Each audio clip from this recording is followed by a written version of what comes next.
అని చెప్పి నేను మనవి చేస్తున్నాను. ये धरती एक पवित्र धरती है. यहाँ के शहीदों ने तेलंगाना के लिए बड़े बड़े बलिदान दिए. ఇది చాలా పుణ్యభూమి. ఇక్కడ చాలా మంది తెలంగాణ రాష్ట్రం కోసం వారి జీవితాలు త్యాగం చేసుకున్నారు. न्यायप्रिय लोगों की धरती है. ఇక్కడున్న ప్రజలందరూ న్యాయం కోరుతున్నారు. वीरों की धरती है. ఇది వీరుల భూమి. ఇది वीर श्रीकांताचार्य जी को मेरा नमन. శ్రీకాంతాచార్యని నేను తెలంగాణ అమరవీరుని ఈరోజు తలుచుకుంటున్నాను. इन सब योद्धाओं ने आपके लिए एक बहुत बड़ा सपना देखा था. మీరందరూ కూడా ఒక పెద్ద తెలంగాణ అనే ఒక పెద్ద స్వప్నం చూసిండ్రు. ये सपना विकास का सपना था, रोजगार का सपना था और सामाजिक न्याय का सपना था. ఈ స్వప్నం, ఈ కళ ప్రగతి గురించి, ఉద్యోగాల గురించి, సామాజిక న్యాయం గురించి మీ స్వప్నం ఉండింది. आपने इस सपने पे भरोसा किया. आपने भरोसा किया पिछले चुनाव में कि बीआरएस आपका सपना साकार करेगी और आपको अपने प्रदेश में रोजगार मिलेंगे, एक मजबूत भविष्य मिलेगा और एक सामाजिक समानता मिलेगी जिससे आप सबका विकास इकट्ठे हो पाए. మీ కలలు నిజమైతే అనుకొని సామాజిక న్యాయం జరుగుతుందని చెప్పి మీరందరూ గతంలో బీఆర్ఎస్ పార్టీని ఎన్నికల్లో నమ్మారు. आपकी उम्मीद थी कि किसानों को मजबूत बनाया जाएगा, आत्महत्याएं बंद होंगी, कि आपके जो बच्चे हैं उनका भविष्य अच्छा होगा और नौकरी करके आप अपने परिवार को मजबूत बना पाएंगे. మీ నమ్మకం, మీ విశ్వాసం ఏముండనంటే రైతుల జీవితాల్లో వెలుగు నిండుతాయి, పిల్లలకు ఉద్యోగాలు వస్తాయి, మీకు బంగారు భవిష్యత్తు వస్తుందని చెప్పి మీరు అనుకున్నారు. అందుకోసం గతంలో బీఆర్ఎస్ పార్టీకి మద్దతు పలికినరు. एक आशा थी कि बाबा साहेब अम्बेडकर जी, महात्मा फूले जी, कोमराम भीम जी जैसे महापुरुषों का जो सामाजिक न्याय का सपना था वो पूरी तरह से साकार होगा. మీరు అనుకున్నారు అంబేద్కరు, ఫూలే, కొమరం భీం వారి సామాజిక న్యాయం తెలంగాణలో పూర్తి అవుతుందని చెప్పి మీరు ఆశించిండ్రు. कांग्रेस पार्टी ने ये सपना समझा क्योंकि कांग्रेस पार्टी खुद एक आंदोलन से निकली थी. కాంగ్రెస్ పార్టీ మీ కల గురించి అర్థం చేసుకున్నది. కాంగ్రెస్ పార్టీ కూడా ఆందోళన ద్వారానే పుట్టిందని చెప్పి నేను మనవి చేస్తున్నాను. कांग्रेस पार्टी का ये असूल है कि सामाजिक न्याय होना चाहिए, कि सब इकट्ठे आगे बढ़ें और इसी असूल पर स्वतंत्रता संग्राम लड़ा गया. इसीलिए कांग्रेस पार्टी ने जब देखा कि आपका ये सपना था और आप इस सपने के लिए संघर्ष कर रहे थे, इसमें अपनी पूरी शक्ति डाल रहे थे और इतने सारे लोग इस सपने के लिए बलिदान देने के लिए तैयार थे, तो कांग्रेस पार्टी ने इस सपने को समझकर तेलंगाना प्रदेश बनाने का निर्णय लिया. కాంగ్రెస్ పార్టీ స్వాతంత్ర్యం నుంచి కూడా దేశం ప్రజల యొక్క ఆకాంక్షలు గుర్తించింది. కాంగ్రెస్ పార్టీ సామాజిక న్యాయం మీద నమ్ముతుంది. కాంగ్రెస్ పార్టీ ప్రజల ఆకాంక్షలు నెరవేరుస్తుంది. మీ అందరి ఆకాంక్షలు, కోరికలు నెరవేర్చడానికే కాంగ్రెస్ పార్టీ ప్రత్యేక తెలంగాణ రాష్ట్రం ఏర్పాటు చేసిందని చెప్పి మనం చేస్తున్నాను. उस समय मेरी माताजी सोनिया जी कांग्रेस की अध्यक्ष थी और इस निर्णय को लेने में एक राजनीतिक वीरता भी थी, क्योंकि वो जानती थी कि इस निर्णय को लेने से हो सकता है कि कांग्रेस की जो राजनीतिक जो यहाँ पे जो उसका स्तर है, हो सकता है कि कांग्रेस उस चुनाव को हारे जो अगला चुनाव है. మా అమ్మ సోనియా గాంధీ గారు తెలంగాణ రాష్ట్రం ఇవ్వడానికి నిర్ణయం తీసుకున్నప్పుడు కొంత రాజకీయ మూల్యం చెల్లించాల్సి వస్తుందని చెప్పి తెలిసి కూడా తెలంగాణ రాష్ట్రం ఏర్పాటు చేసిన విషయం మీకు గుర్తు చేస్తున్నాను. आजकल ज़्यादातर पार्टी के नेता वही निर्णय लेते हैं जिससे उनका राजनीतिक स्वार्थ साधा जाता है, लेकिन सोनिया जी ने जब ये निर्णय लिया तो ये निर्णय आपके लिए लिया। उन्होंने ये कहा कि चाहे मेरी पार्टी तेलंगाना में न भी जीते, न भी सरकार बना पाए, तब भी ये तेलंगाना के लोगों का की ये चाहत है, कि सपना है, और इसे साकार करने के लिए उन्होंने आपकी भलाई के लिए और आपके पक्ष में ये निर्णय लिया। తెలంగాణ రాష్ట్రం ఇస్తే మూల్యం చెల్లించాల్సి వస్తుందని తెలిసినా ఈ రోజుల్లో రాజకీయ నాయకులందరూ కూడా రాజకీయ లబ్ధి కోసమే నిర్ణయాలు తీసుకుంటున్నా మా తల్లి గారు సోనియా గాంధీ గారు రాజకీయం నష్టపోయినా సరే తెలంగాణ ప్రజల ఆకాంక్ష కొరకు, తెలంగాణ ప్రజల త్యాగాలు గుర్తించి, తెలంగాణ ప్రజల కోరిక మేరకు తెలంగాణ రాష్ట్రం ఏర్పాటు చేసిన విషయం మీ అందరికీ మరోసారి మనవి చేస్తున్నాను। उनका सोच, कांग्रेस पार्टी की सोच एक छोटी सोच नहीं थी। उनका नजरिया आगे के लिए था, भविष्य के लिए था, आपकी मजबूती के लिए था। इसीलिए वो ये निर्णय ले पाई। और उन्हीं की तरह कांग्रेस पार्टी के जितने भी बड़े बड़े नेता रहे, चाहे जवाहरलाल नेहरू थे, चाहे इंदिरम्मा थी, चाहे उनके बाद मनमोहन सिंह जी थे, चाहे राहुल जी हैं, और तेलंगाना के तमाम नेता हैं, आगे की सोचते हैं और आपकी भलाई के लिए सोचते हैं। और इसी सोच के लिए, इसी सोच के ज़रिए आपके प्रदेश को मजबूत बताने की बात करते हैं। తాత్కాలిక ప్రయోజనాల కోసమో కొద్ది దూరం చూసి ప్రయోజనాల కోసమో సోనియా గాంధీ గారు తెలంగాణ ఇవ్వలేదు। దూరపు చూపుతో మీ భవిష్యత్తు కోసం, మీ పిల్లల భవిష్యత్తు కోసం, మీ ఆకాంక్ష మేరకు సోనియా గాంధీ గారు తెలంగాణ ఏర్పాటు చేశారు। ఏ విధంగానైతే జవహర్లాల్ నెహ్రూ గారు, ఇందిరాగాంధీ గారు, రాజీవ్ గాంధీ గారు, రాహుల్ గాంధీ గారు దూర చూపుతో దేశం మంచి కోసం, సమాజం మంచి కోసం, ప్రజల కోసం మంచి కోసం నిర్ణయాలు తీసుకుంటారో, ప్రజల ఆకాంక్ష కోసం తెలుసుకుంటారో, మా తల్లి సోనియా గాంధీ గారు కూడా తెలంగాణ రాష్ట్రం ఏర్పాటు నిర్ణయం తీసుకున్నారు। इस सोच का प्रमाण ये है कि उनके कार्यकाल में बड़ी बड़ी संस्थाएं बनी आपकी भलाई के लिए, चाहे आईआईटी, आईआईएम, एम्स, ऐसी संस्थाएं बनी, आपका विकास हुआ तो आप आगे बढ़ पाए। గత కాంగ్రెస్ పెద్దల హయాంలో పెద్ద పెద్ద సంస్థలు ఏర్పడ్డాయి। ఐఐటి కానీ, ఐఐఎం కానీ, ఇటువంటి అన్ని దేశానికి ఎంతో లాభం చేసిన సంస్థలు ఏర్పడ్డ విషయం కూడా నేను గుర్తు చేస్తున్నాను। तो जो कांग्रेस की सरकारें बनी वो जनता की सरकारें थी, वो आपको मजबूत बनाने के लिए बनी, और उनमें दोनों चीज़ थी, नज़रिया और नियत। अब जब हम नियत की बात करते हैं तो जितने भी काम होते हैं सरकार बगैर सही नियत के वो काम करती नहीं है।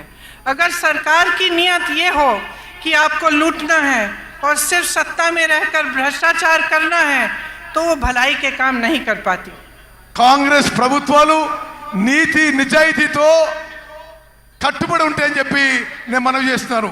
ఇప్పుడు మీరు చూస్తున్న ప్రభుత్వాలు అవినీతితో మోసపూరిత విధానం అవలంబిస్తున్న విషయం కూడా మీరు గమనించాలని చెప్పి మనవి చేస్తున్నాను। तो आज हम सब इस मंच पे खड़े हैं और आपके सामने खड़े होकर हमने ये बात कही है कि तेलंगाना के लिए कांग्रेस पार्टी ने एक रोड मैप, एक विजन बनाया है। ఈ రోజు మీ అందరికీ మనవి చేస్తున్నా, కాంగ్రెస్ పార్టీ తెలంగాణ రాష్ట్రానికి ఒక రోడ్ మ్యాప్, ఒక విజన్ తయారు చేసి ఈ రోజు మీ ముందుకు వస్తున్నానని చెప్పి నేను మనవి చేస్తున్నాను। आपके लिए गारंटी लाए हैं। गारंटी क्या है? गारंटी वो चीज़ें हैं जो हम आज आपको बताना चाहते हैं कि हम आपके लिए करेंगे।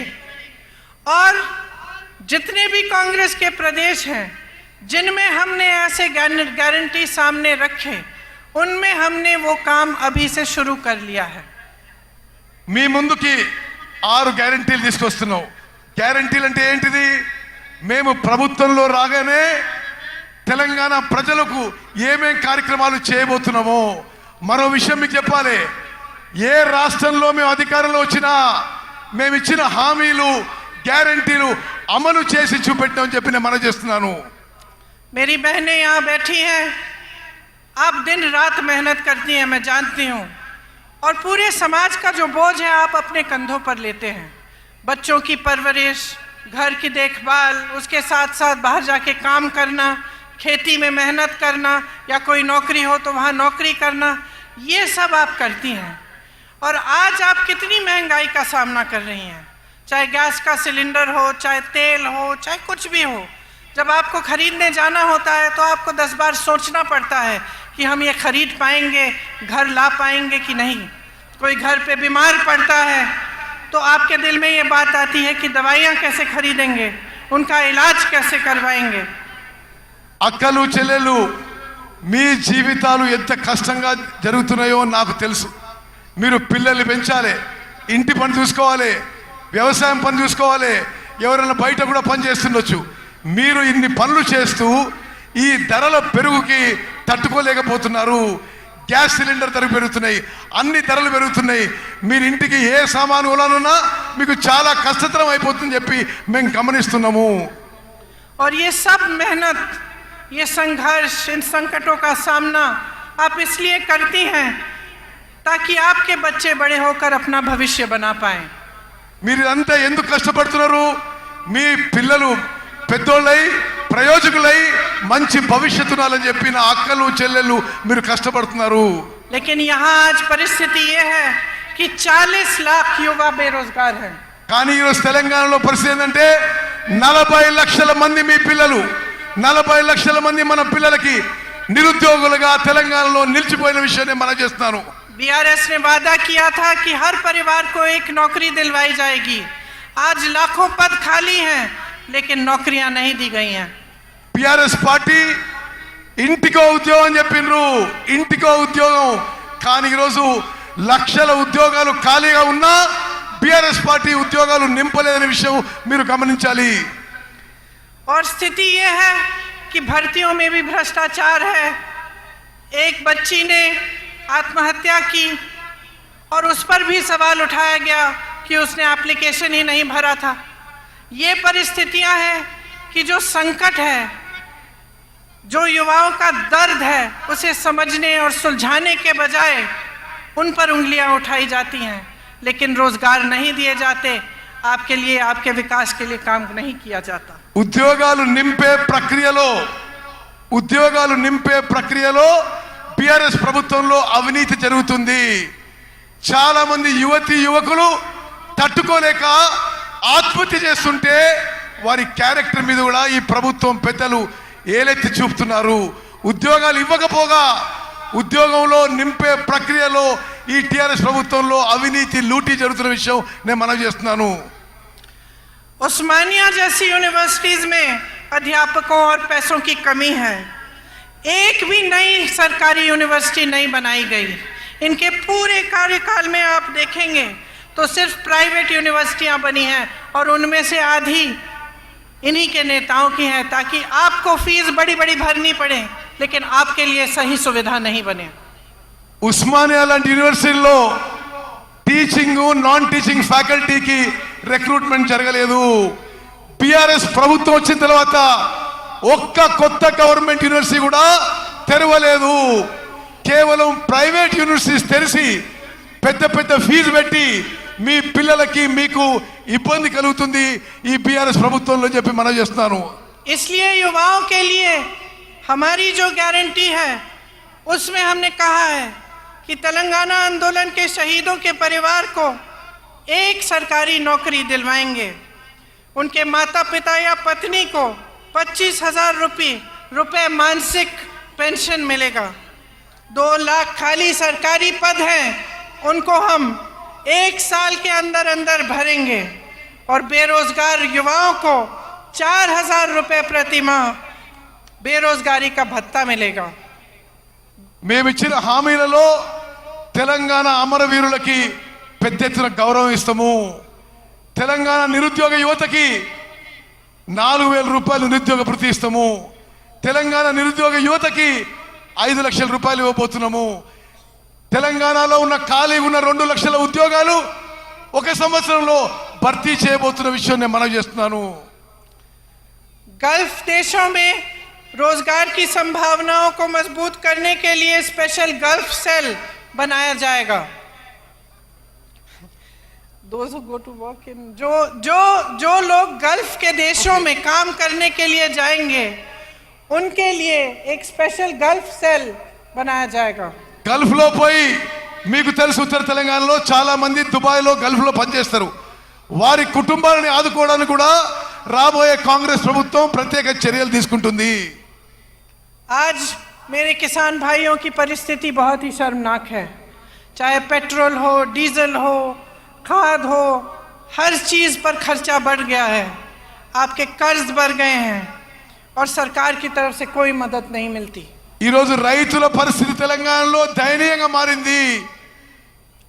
వ్యవసాయానికి సంబంధించి అన్ని ఇన్పుట్స్ లో పెట్రోల్, డీజిల్, సీడ్స్, లేబర్ అన్ని ధరలు పెరిగినాయి. ఈ బీఆర్ఎస్ ప్రభుత్వం రైతుల కోసం ఏమీ చేయడం లేదు. खेती से कमाना मुश्किल हो गया है और किसान परेशान और त्रस्त है. వ్యవసాయం నుంచి ఆదాయం ఈ బీఆర్ఎస్ ప్రభుత్వంలో తగ్గిపోయింది. इसीलिए हमने ये तय किया है कि हम एमएसपी को बढ़ाएंगे और इसकी हम आपको गारंटी देते हैं. అందుకోసమే రాబోయే కాంగ్రెస్ ప్రభుత్వంలో మినిమం సపోర్ట్ ప్రైస్ ఎంఎస్పి పెంచి ఇవ్వబోతున్నాం అని చెప్పి నేను మనవి చేస్తున్నాను. धान के लिए 2500 रुपये, मक्का के लिए 2200 रुपये, सोयाबीन के लिए 4,400 रुपये, गन्ना के लिए 4,000 रुपये. అన్ని వ్యవసాయ పంటలకి ఎంఎస్పి పెంచి ఇస్తాము. వరి ధాన్యానికి 2,500, సోయాకి 2,200, షుగర్ కేన్ కి 4,000 రూపాయలు ఇవ్వబోతుందని చెప్పి నేను మనవి చేస్తున్నాను. अरहर की 6,700 रुपये और कॉटन की 6,500 रुपये. పత్తికి 6,500 రూపాయలు ఇవ్వబోతున్నాం. ఈ విధంగా ప్రతి పంటకి ఎంఎస్పి కంటే పెంచి రాబోయే కాంగ్రెస్ ప్రభుత్వం ఇవ్వబోతుంది. किसानों के लिए 2 लाख रुपए तक कर्ज माफ किए जाएंगे. రాబోయే కాంగ్రెస్ ప్రభుత్వం 2 లక్షల రూపాయల వరకు రైతులకి రుణమాఫీ చేయబోతున్నాము. इंदिरम्मा रायतु भरोसा योजना के तहत किसानों के लिए 15,000 रुपए प्रति एकड़ दिया जाएगा. ఇందిరమ్మ రైతు భరోసా అనే కార్యక్రమం తీసుకొచ్చి ప్రతి ఎకరాకి ప్రతి సంవత్సరానికి 15,000 రూపాయలు ఇవ్వబోతుందని చెప్పి నేను మనవి చేస్తున్నాను. और मनरेगा में जो रजिस्टर्ड मजदूर हैं उन्हें हर साल 12,000 रुपए मिलेंगे. భూమి లేని రైతు కూలీలకు సంవత్సరానికి వచ్చే కాంగ్రెస్ ప్రభుత్వం 12,000 రూపాయలు ఇవ్వబోతుందని చెప్పి నేను మనవి చేస్తున్నాను. मेरे बहनों और मेरे भाइयों, ये जो आपका क्षेत्र है ये आदिवासी बहुल क्षेत्र है और आप तो जानते ही हैं कि इंदिरा जी के दिल में आपके लिए एक बहुत खास जगह थी. ఈ ప్రాంతంలో గిరిజనులు, ఆదివాసీలు పెద్ద సంఖ్యలో ఉంటారు. ఇందిరాగాంధీ గారు గిరిజనులు, ఆదివాసీలకి ఎంత ప్రేమిస్తుండ్రో మీకు తెలుసు అని చెప్పి నేను మనవిస్తున్నాను. ये रिश्ता जो उनके साथ आपने जोड़ा था एक आदर का रिश्ता था, श्रद्धा का रिश्ता था. उनके दिल में आपके लिए आदर थी तथा आपके लिए श्रद्धा थी और वो हमेशा ये चाहती थी कि आपकी संस्कृति को बचाया जाए और बढ़ाया जाए. वो हमेशा कहती थी कि आदिवासी संस्कृति ही दुनिया की सबसे आधुनिक और सबसे आगे सोचने वाली संस्कृति थी जिसके जरिए प्रकृति का आदर होता था. గిరిజనులు, ఆదివాసీలు మీరు ఇందిరాగాంధీ గారిని ఎంతో ప్రేమించి అభిమానించేవాళ్ళు. ఇందిరాగాంధీ గారు కూడా మిమ్మల్ని ఎంతో ప్రేమించి అభిమానించేవాళ్ళు. ఎప్పుడు కూడా మీ సంస్కృతిని, మీ కల్చర్ని మరి ప్రిజర్వ్ చేయాలని చెప్పి ఇందిరాగాంధీ గారు భావించారు. ఎప్పుడు కూడా ఇందిరాగాంధీ గారు మీరంటే ఆదివాసీలు, లంబాడీలు, గిరిజనులు అంటే ఎంతో గౌరవ మర్యాద ఉండేది. ఆదివాసీలు, గిరిజనులు వారి గురించి మీకు ఎంతో ముందు చూపు ఉందని చెప్పి ఇందిరాగాంధీ గారు భావించేవారు. लेकिन अफसोस की बात है कि आज आपके अधिकार छीने जा रहे हैं। ఈ రోజు ఆదివాసీల గిరిజనుల హక్కులు ఈ బిఆర్ఎస్ ప్రభుత్వ పెద్దలు లాక్కుంటున్నారని చెప్పి నేను మనవి చేస్తున్నాను. जबरन आपको जमीन से बेदखल किया जा रहा है। మీ భూముల నుంచి మిమ్మల్ని ఎలగొడుతున్నారు. आपके लिए जो डेवलपमेंट फंड है उसका आप शायद जानते नहीं होंगे, लेकिन 40% से ज्यादा अलग अलग कामों में जाता है, लेकिन आपके लिए नहीं डाला जाता। మీకు రావాల్సిన డెవలప్మెంట్ ఫండ్ అభివృద్ధి నిధుల్లో 40% ఇతర విషయాలకి ఉపయోగిస్తుందని చెప్పి నేను మనవి చేస్తున్నాను. हमने तय किया है कि एससी के लिए 18% आरक्षण दिया जाएगा और एसटी के लिए 12%। మేము వచ్చిన తర్వాత ఎస్సీలకి 18% రిజర్వేషను, ఎస్టీలకి 12% రిజర్వేషన్ ఇవ్వబోతుందని చెప్పి నేను మనవి చేస్తున్నాను. अंबेडकर अभय हस्तम के तहत एससी एसटी परिवारों को 12 लाख की मदद मिलेगी। అంబేద్కర్ అభయ హస్తం అనే కార్యక్రమం మేరకు ఎస్సీ ఎస్టీ కుటుంబాలకి 12 లక్షల రూపాయలు ప్రతి కుటుంబానికి ఇవ్వబడుతుందని చెప్పి నేను మనవి చేస్తున్నాను. इंदिरम्मा पक्का हाउस स्कीम के तहत बेघर एससी एसटी परिवारों को घर बनाने के लिए जमीन और 6 लाख रुपए मिलेंगे। ఇందిరమ్మ ఇల్లు పథకం కింద ఎస్సీ ఎస్టీలకు ఇంటి స్థలం ఇస్తూ ప్రతి ఇంటి కింద 6 లక్షల రూపాయలు మీకు ఇవ్వబోతున్నారు. और आदिवासी ग्राम पंचायतों के लिए 25 लाख रुपए दिए जाएंगे। ప్రతి గిరిజన గ్రామ పంచాయతీ ఆదివాసీ గ్రామ పంచాయతీలకి 25 లక్షల రూపాయలు ప్రత్యేకంగా ఇవ్వబోతున్నాము. जब कांग्रेस पार्टी वन अधिकार का एक्ट लाई थी तब 8 लाख से अधिक एकड़ जमीन पर पट्टे दिए गए थे। ఈ ఫారెస్ట్ రైట్స్ యాక్ట్ కాంగ్రెస్ ప్రభుత్వం తీసుకొచ్చినప్పుడు 8 లక్షల ఎకరాలు ఫారెస్ట్ రైట్స్ యాక్ట్ కింద తెలంగాణలో కాంగ్రెస్ ప్రభుత్వం మీకు 8 లక్షల ఎకరాలు ఇవ్వడం జరిగింది. आपको याद होगा कि पोडोलैंड्स के पट्टे आपको मिले थे। పోడు ల్యాండ్స్ పోడు భూముల పట్టాలు గత కాంగ్రెస్ ప్రభుత్వం మీకు ఇచ్చింది. लेकिन बीआरएस सरकार ने ये सब बंद कर दिया। బిఆర్ఎస్ ప్రభుత్వం ఈ కార్యక్రమాన్ని పూర్తిగా నిర్వీర్యం చేసింది, ఆపేసింది. मैंने महिलाओं की बात की। मेरी बहनों, आपके लिए महालक्ष्मी योजना के तहत 2500 रुपए हर महीने दिए जाएंगे। మహాలక్ష్మి పథకం కింద నా అక్కలు చెల్లెళ్ళు మీ అందరికీ నెలకి 2500 రూపాయలు ఇవ్వబోతున్నాము. गैस सिलेंडर 500 रुपए का मिलेगा और जो लड़कियां शिक्षा प्राप्त कर रही हैं और 18 साल की उम्र से ऊपर की हैं उन्हें एक इलेक्ट्रिक स्कूटर दिया जाएगा। గ్యాస్ సిలిండరు అందరికీ గ్యాస్ సిలిండరు 500 రూపాయలకే గ్యాస్ సిలిండర్ ఇవ్వబడుతుంది. అదేవిధంగా 18 ఏళ్ళు దాటిన నా చెల్లెలకి చదువుకున్న వాళ్ళకి ఎలక్ట్రిక్ స్కూటీ ఇవ్వబోతున్నాము. देखिए, आपको चुनना है। एक तरफ बीआरएस की सरकार है। शुरू में उन्होंने तेलंगाना की बात की थी, लेकिन आज भाजपा के साथ पूरी तरह से मिल चुके हैं। आज सरकार वो नहीं चला रहे हैं, मोदी जी रिमोट कंट्रोल से चला रहे हैं। బిఆర్ఎస్ వాళ్ళు ముందు తెలంగాణ గురించి ఆలోచన చేసినారు, కానీ ఇప్పుడు పూర్తి స్థాయిలో బీజేపీతో మిలాఖాత్ అయిపోయినరు. బిఆర్ఎస్ బీజేపీ కలిసిపోయినాయి. ప్రభుత్వం రిమోట్ కంట్రోల్తో నరేంద్ర మోదీ నడిపిస్తున్నాడు. Land mafia, sand mafia, mind mafia, wine mafia सबके साथ मिले हुए हैं। जिस तरफ आप देखो आपको भ्रष्टाचार ही भ्रष्टाचार दिख रहा है। जहां लूट सकते थे वहां से लूट रहे हैं। Sand mafia, land mafia, wines mafia, mines mafia అన్ని కలిసిపోయినాయి బిఆర్ఎస్ ప్రభుత్వంలో. ఎక్కడెక్కడి నుంచి లూటీ చేయాలో మిమ్మల్ని లూటీ చేస్తున్నారు బిఆర్ఎస్ పార్టీ వాళ్ళు. और सरकार का ध्यान महंगाई को मिटाने पर नहीं है, रोजगार बनाने को पर नहीं है, आपको मजबूत करने पर नहीं है। सरकार का ध्यान सिर्फ इन माफियाओं को बचाने में लगा हुआ है। ఈ ప్రభుత్వం యొక్క దృష్టి మీ పిల్లల ఉద్యోగాలు ఇవ్వడంలో కానీ మీ జీవితాలు మెరుగుపరచడంలో లేవు. ఈ మాఫియాలను రక్షించడానికే ఈ బీఆర్ఎస్ ప్రభుత్వం ఉందని చెప్పి నేను మనవి చేస్తున్నాను. रंगारेड्डी जिले में हजारों करोड़ों के जमीन पर घोटाला किया, भूदान की जमीन रिकॉर्ड से ही गायब कर दी।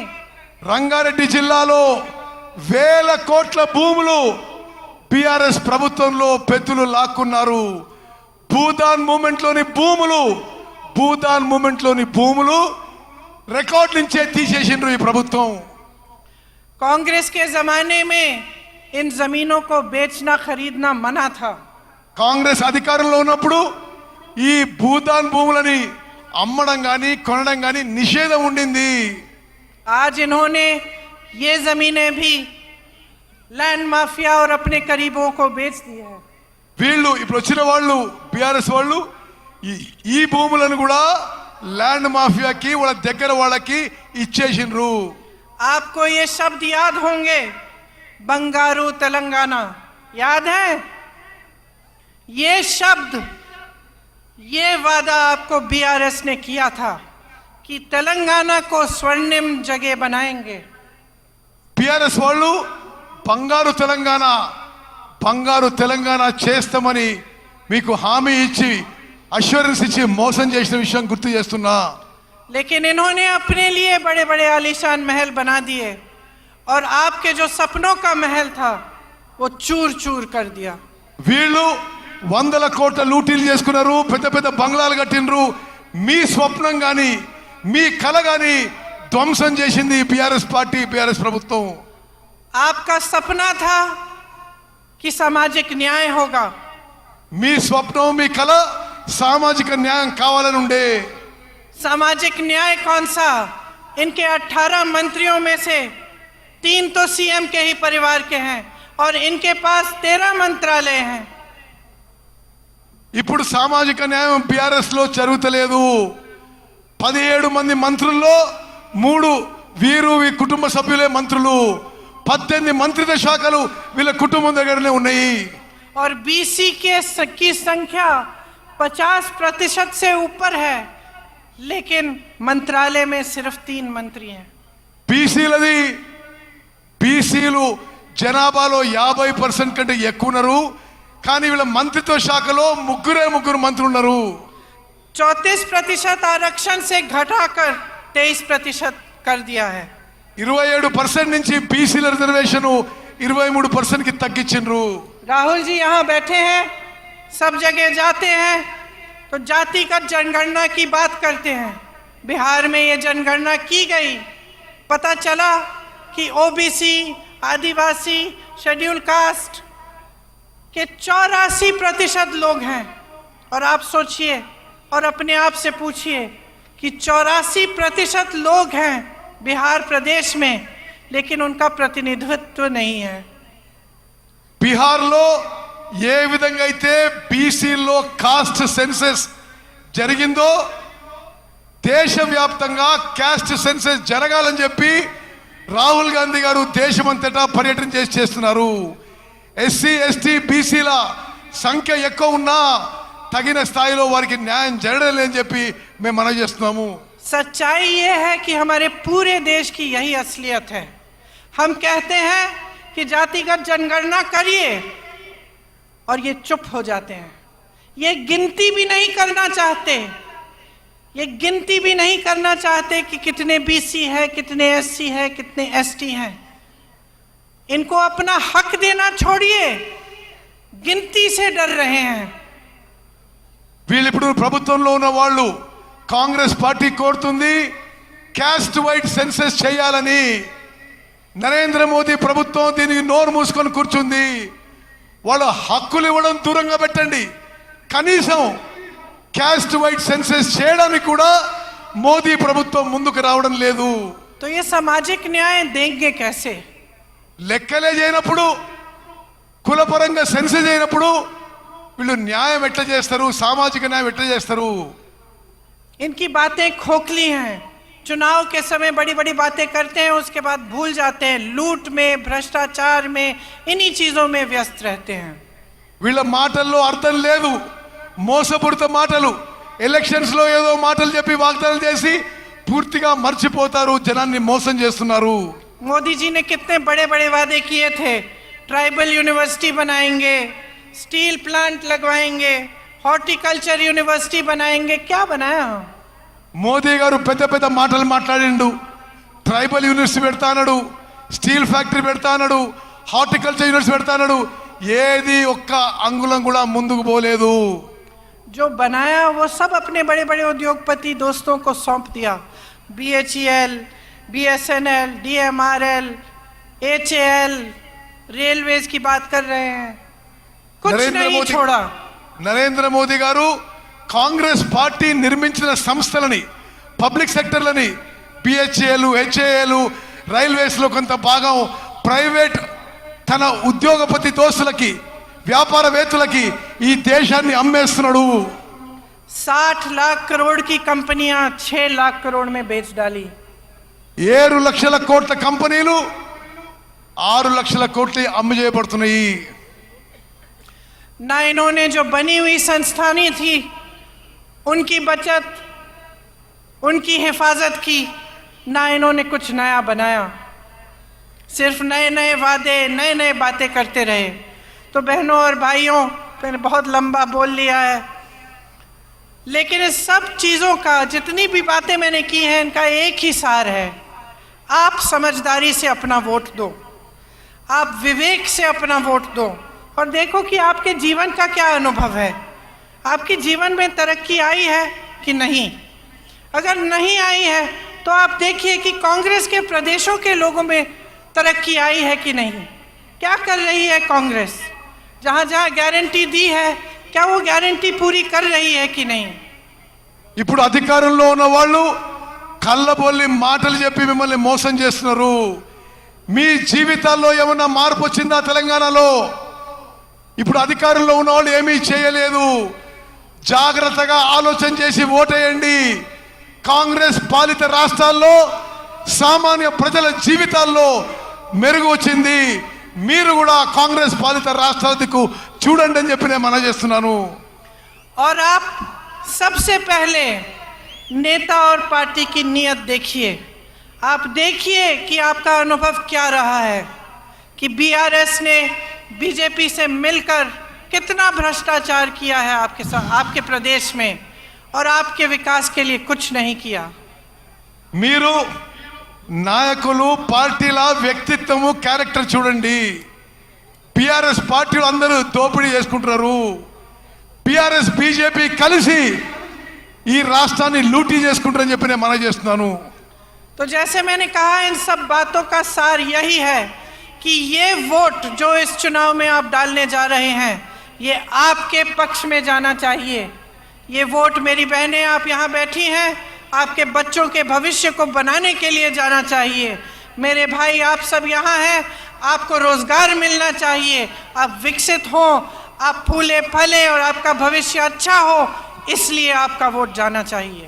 అక్కలు, చెల్లెళ్ళు, మీ పిల్లల భవిష్యత్తు, మీ పిల్లల ఉద్యోగాల కోసం ఈసారి మీరు ఓటేయండి. అన్నలు, తమ్ముళ్ళు, మీ భవిష్యత్తు కోసం, మీ ఉద్యోగాల కోసం, మెరుగైన జీవితం కోసం ఓటేయాలని చెప్పి నేను మనవి చేస్తున్నాను. तो सोच समझ के अपना वोट डालिए। आप जानते हैं कि यहाँ के उम्मीदवार सीतक्का जी और सत्यनारायण बोपापल्ली जी हैं। इनको भारी से भारी बहुमत से जिताइए और अपने भविष्य को मजबूत बनाइए। जय हिंद।